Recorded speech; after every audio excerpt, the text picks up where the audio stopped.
Welcome friends, smart office template channel में आपका स्वागत है। फ्रेंड्स, आज मैं आपको इस वीडियो में बताने वाला हूँ कि आपका डेटा कैसा अपडेट करना है। जो भी मैंने आपको इक्विपमेंट ट्रैकिंग की आउटवर्ड इनवर्ड और कैलिब्रेशन मॉनिटरिंग की जो शीट आपको शेयर की थी, उस शीट में आपको डेटा कैसा अपडेट करना है इस वीडियो में आपको बताने वाला हूँ।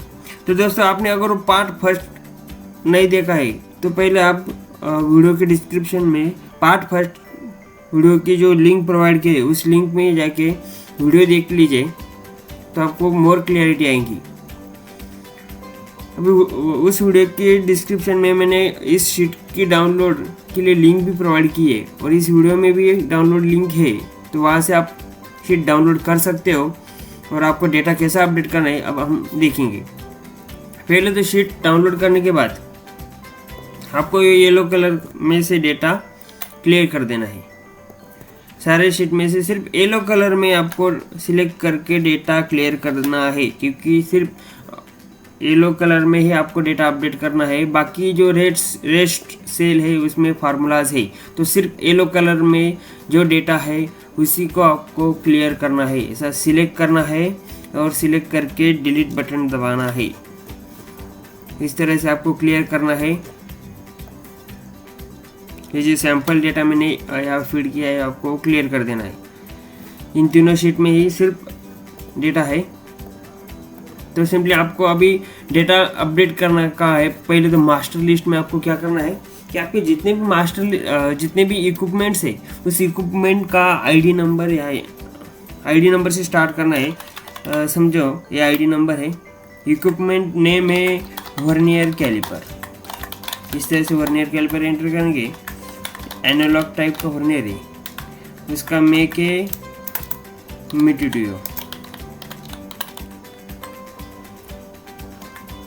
मॉडल समझे ABC, स्पेसिफिकेशन है 0200, कैलिब्रेशन फ्रीक्वेंसी आपको एंटर करना है 12 मंथ। इस तरह से आपको क्या करना है कि आपके सारे इक्विपमेंट की लिस्ट आपको प्रिपेयर करना है। आपको मैंने सैंपल एंट्री करके दिखाई, अभी बाकी का सैंपल डेटा मैं यहाँ पेस्ट कर देता हूँ। इस तरह से आपको सारा आपका इक्विपमेंट की लिस्ट ऐसे प्रिपेयर करना है। तो आपको ये ध्यान रखना है कि यहाँ आपको किधर भी कॉलम ऐड करना नहीं है या कोई रो डिलीट नहीं करना है, क्योंकि यहाँ सब फार्मूले से इंटरलिंकिंग किया गया है। तभी हम इस लिस्ट में देख सकते हैं राइट साइड में availability status not available show हो रहा है और कैलिब्रेशन स्टेटस ड्यू शो हो रहा है। अब कैलिब्रेशन स्टेटस ड्यू क्यों शो हो रहा है? क्योंकि हमने कैलिब्रेशन का डेट्स अभी एंटर नहीं किया है। कैलिब्रेशन का डेट आपको क्या करना है, कैलिब्रेशन आउट इन में जाना है और यहाँ आपको जो हमने मास्टर लिस्ट में जो गेजेस मेंशन किए, जो भी इंस्ट्रूमेंट या इक्विपमेंट मेंशन किए आपने, तो आपको यहाँ से ड्रॉप डाउन में से सिलेक्ट करना है। इस तरह से सिलेक्ट करना है, एक एक सिलेक्ट करते जाना है। जो आप सिलेक्ट करते जाओगे इस ड्रॉप डाउन में वो गेज नहीं और जो भी इक्विपमेंट है वो शो नहीं होगा। तो आप सिंपली क्या करेंगे, ऐसा सिलेक्ट करते जाएंगे बराबर। वो ड्रॉप डाउन लिस्ट में नहीं, drop down list automatically dynamically update होता रहता है। इस तरह से सारे इक्विपमेंट्स आपको सिलेक्ट करके लेने हैं।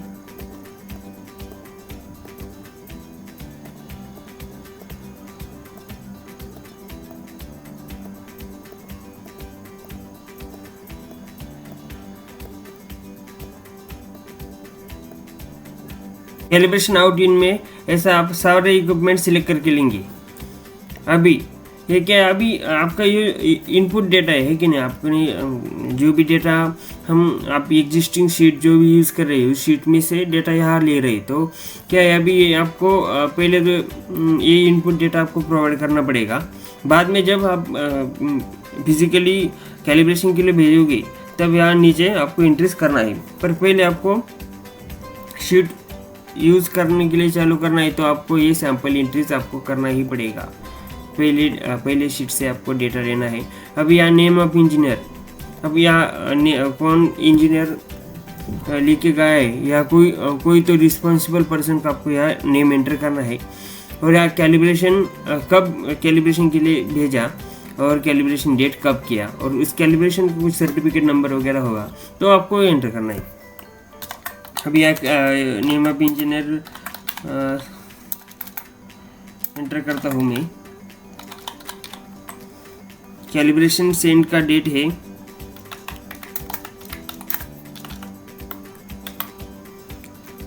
ओके। अभी कैलिब्रेशन सेंड डेट एंटर करने के बाद आप देख सकते हो मास्टर लिस्ट में आउट फॉर कैलिब्रेशन शो हो रहा है इस गेज का। इस तरह से वो डायनामिकली अपडेट होता रहेगा।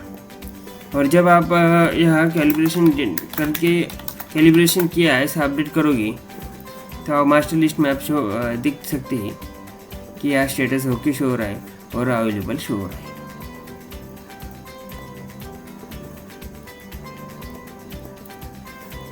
इस तरह से आपको क्या करना है कि सारे गेजेस सारे इक्विपमेंट्स का ऐसा कैलिब्रेशन डेट अपडेट करना है।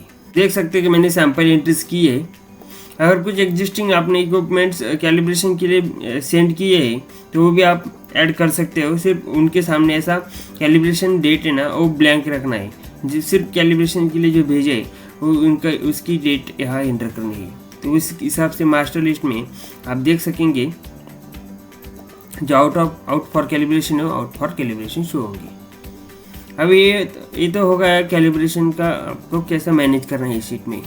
अभी आउटवर्ड इनवर्ड का भी आउटवर्ड इनवर्ड में जाना है आपको। जो इक्विपमेंट आपको अभी आउटवर्ड करना है बाहर भेजना है आपकी साइट पे तो आप यहाँ से ड्रॉप डाउन में सिलेक्ट करेंगे। या आप देख सकते हैं कि अवेलेबल इक्विपमेंट की ही लिस्ट यहाँ से होगी।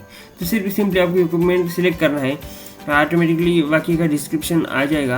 या कौन रिस्पॉन्सिबल जो भी इंजीनियर होगा उसका नाम एंटर करना है, कब बाहर भेजा आपने तो डेट आपको एंटर करना है। डेट एंटर करने के बाद मतलब समझो मानो ये इक्विपमेंट हमने अभी साइन आउट किया बाहर भेजा बराबर तो उसके सामने नॉट अवेलेबल शो होगा। मतलब वो उसकी कैलिब्रेशन कंडीशन ओके पर तभी भी उसका availability status not available show होगा क्योंकि हमने वो बाहर भेजा है। अभी प्लांट में अवेलेबल नहीं हो आपकी जो कंपनी में अवेलेबल नहीं है इसलिए नॉट अवेलेबल शो हो रहा है। या लोकेशन आपको एंटर करना है कौन से साइट पे आपने भेजा। जो लोकेशन जो लेटेस्ट लोकेशन भी आपको शो होगा मास्टर लिस्ट में। जब वो आप इन्वर्ट करेंगे उस इक्विपमेंट को तब आपको ये इन्वर्ट की डेट यहाँ एंटर कर देनी है। जब भी इन्वर्ट करेंगे उस टाइम यहाँ लोकेशन भी यहाँ से रिमूव हो जाएगा और अवेलेबिलिटी स्टेटस अवेलेबल शो होगा। इस तरह से बहुत ही स्मार्ट वर्क करने वाली है दोस्तों। आपका वर्क बहुत ही स्मार्ट होने वाला है। तो आशा करता हूँ कि आपको मैंने कैसे यूज़ करने की जो मेथड बताई आपको समझ में आई होगी। तो thanks for downloading Excel template. अगर आपने डाउनलोड नहीं किए तो वीडियो के डिस्क्रिप्शन में मैंने लिंक प्रोवाइड किया है, आपको वहाँ से ही ये शीट डाउनलोड कर सकते हैं। Thank you.